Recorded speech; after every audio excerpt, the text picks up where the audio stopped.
Hello, Michael Tellinger here. Welcome to another frequently asked questions session. And in this video, I'm going to answer the question, how do we start? What do we need to do to get the one small town strategy off the ground? Once again, the reason I answer this question right up front is because we're at the stage where we want to implement the first one small town. To answer the following question, which is also a frequently asked question, in fact one of the most frequently asked questions right now that I get in emails every day is, where is an example of a one small town? Have you established a one small town somewhere in the world? The answer to that is no, we have not. We are working towards the very first one.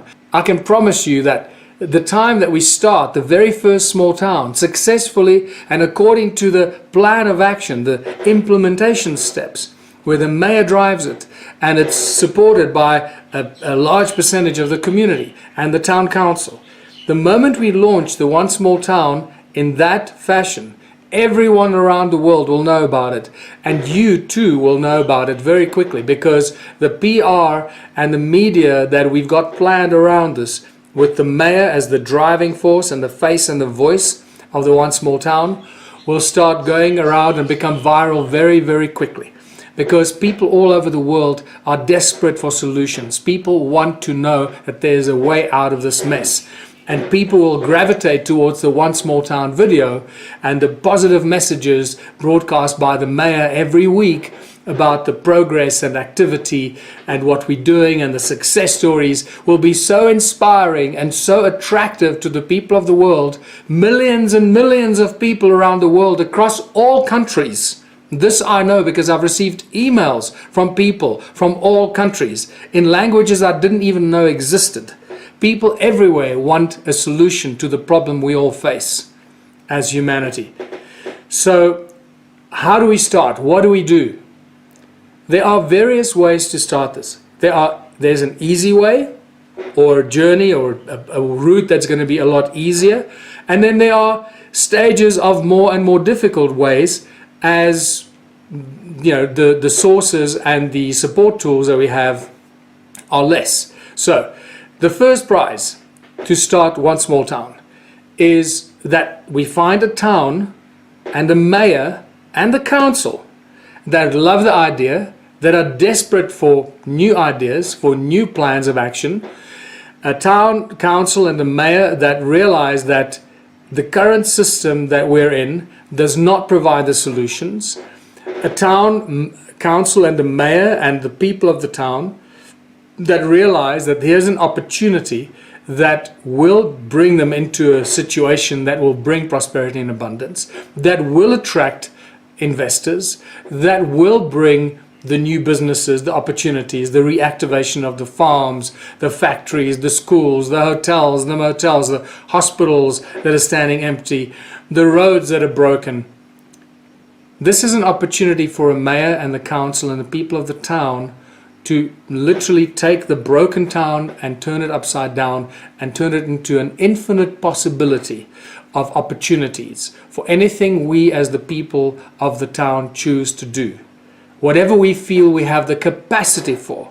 Not we're going to choose to send a rocket to the moon. That is a stupid idea. It might happen because we got some rocket scientists and we've got facilities that could do that. So yes, some small town somewhere might end up doing that, but that's not really what I'm talking about. I'm talking about opportunities that will allow us to create businesses and factories and activities that will bring investors and will be able to allow us to create businesses that create rapidly create a large turnover of funds that will bring that flow of funds and the cash flow into our town that allow our people to participate in this exciting initiative. So first prize is to get the mayor and the town council to agree to do this. Then the mayor and the town council hold a meeting and they share their ideas with the people of the community and invite people to join. Obviously, some people might decide this is a crazy idea and some people think this is a wonderful idea. It doesn't matter. As long as we have a critical mass of people, and I would say 10% or more is a critical mass already. So once we have that foundation in place, that puts us in a very strong position.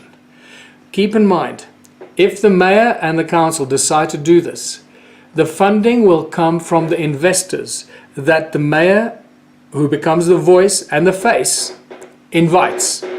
If you look on the website, you'll see the bullet points of implementation. You'll also see the proposal to the mayor. Please read that. And there are a bunch of bullet points of implementation that really just suggest of what to do, how to do this, how do we start. So the easiest way is to get the mayor, council to participate together with the people. The next level of success would be if we had funding. If we found an investor who has $10 million or $20 million or whatever amount it is, what we need first thing we need is to bring in and install our source of electricity. Our new technology generators that we have access to, that have worked with inventors and engineers that have worked with me over many years and have committed their technology so that we can bring that technology to the town. Now keep in mind, this technology will not be sold on the open market. This is not technology we're going to make available to every household to buy across the world. But we've been holding on to this technology because we realize that by selling it to individual homes is actually creating a bigger problem. So that's not what we're doing. We are using the tools of enslavement as tools of liberation. Electricity is one of the main tools of enslavement that has been used to keep people enslaved by having to pay for electricity from the central electricity generators and distributors. Once our town has its own supply of electricity, we control our future and our destiny. We can start any business. We can start any business that needs electricity. And as you know, everything needs electricity these days. Now, yes, I know there's a question that comes up all the time. Well, what about the laws and legislation that doesn't allow the mayor and the town to install their own electricity? That is a separate problem. That is a separate video that I will do, is how we get over that hurdle and what we do to neutralize that potential stumbling block.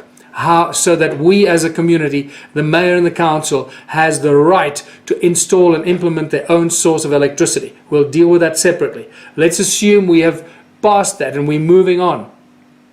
We now have our own source of electricity. With that, we can do everything.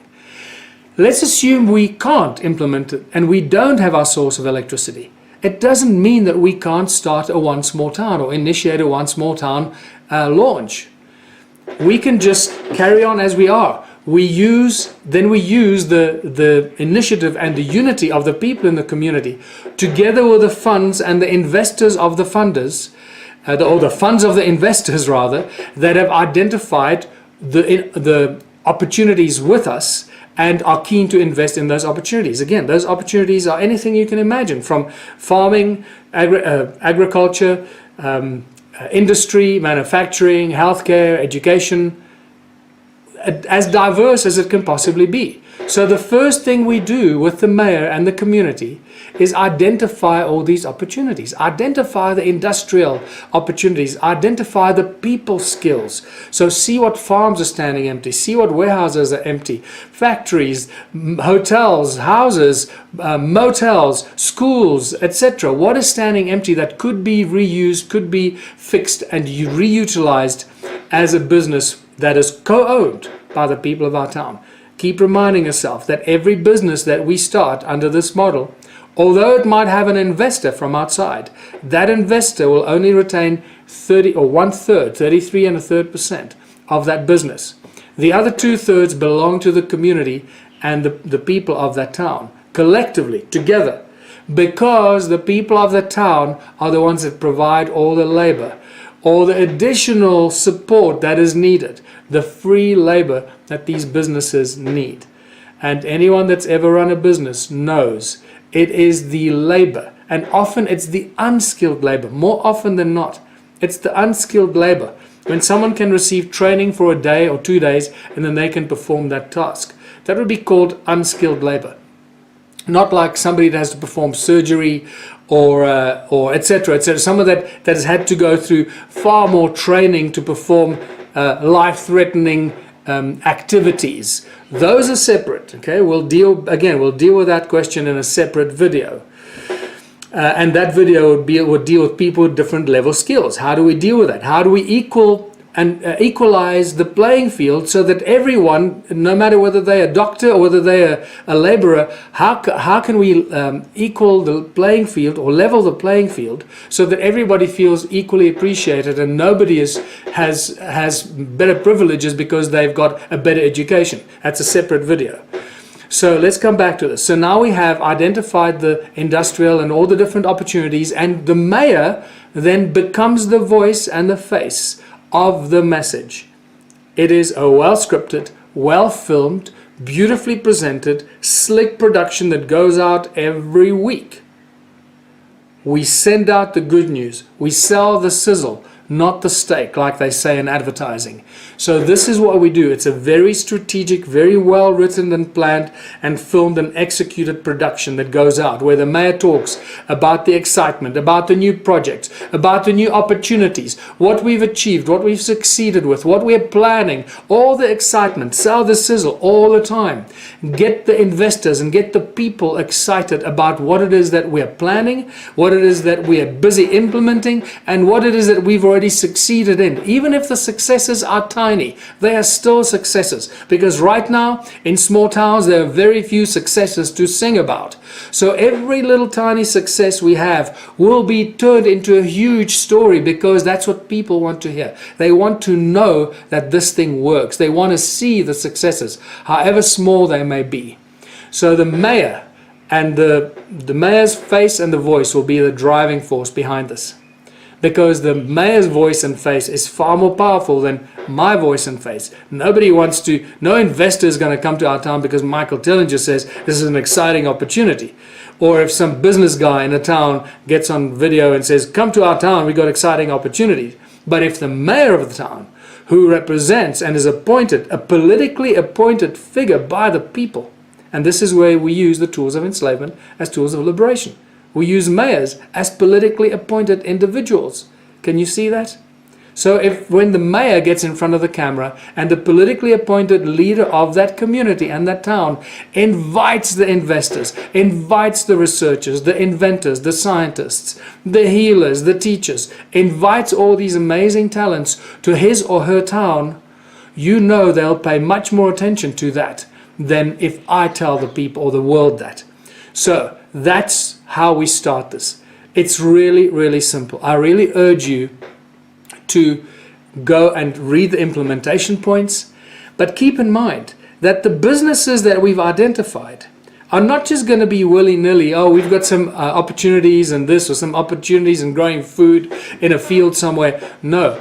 Before the mayor goes out, before the mayor even talks about this, we'll use business models and business planners to put the business models into place, to present the opportunities. All these will be put onto a beautifully presented website. The website, the One Small Town website for our community, that'll talk about the Excitement Initiative.